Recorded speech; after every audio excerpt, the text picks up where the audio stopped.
আচ্ছা, ফজু পাগল একটা আছে আন্দাজে। আমার মনে হয় ওরে বাইরে রাখলে দেশের ক্ষতি হবে, ওরে আমার পাবনায় পাঠানো দরকার।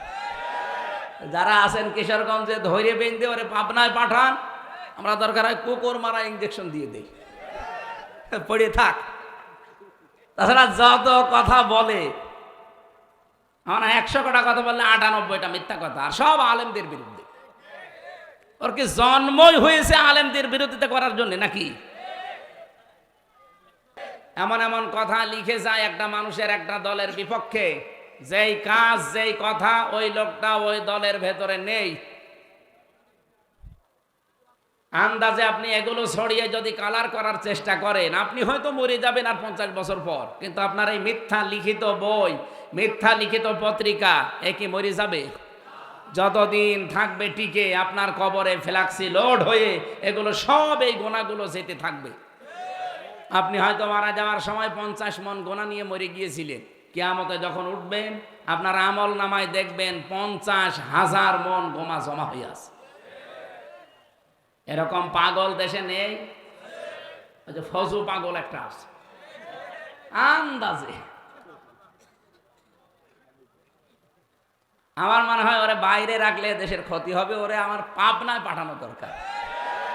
যারা আছেন কিশোরগঞ্জে ধৈর্য বেঁধে ওরে পাবনায় পাঠান, আমরা দরকার হয় কুকুর মারা ইঞ্জেকশন দিয়ে দেই, পড়ে থাক। তাছাড়া যত কথা বলে, আমার 100 কটা কথা বললে 98টা মিথ্যা কথা, আর সব আলেমদের বিরুদ্ধে।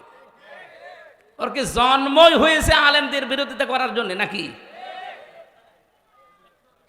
যারা আমাদের উচিত মানুষকে, যারা মানুষের দাসত্ব থেকে মুক্ত করে আল্লাহর দাস বানাতে চায়, আপনি সেই দলে যোগ দেন যাদের দ্বারা তাড়াতাড়ি ইসলাম কায়েম করার সম্ভাবনা বেশি।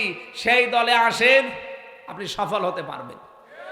এই আয়াত আর এই হাদিস আমি এখন বানালাম। বলেন বলেন।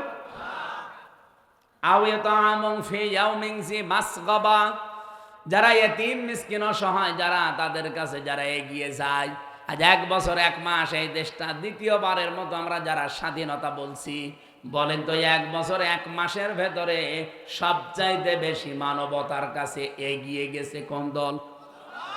আপনি আন্দাজে না বলে নিরপেক্ষ দৃষ্টি দিয়ে বলেন। আমার কুষ্টিয়া জেলা দৌলতপুর থানায় ভাঙন আরম্ভ হয়েছে, বন্যা চলছে, কত দল তো কুষ্টিয়ায় আছে।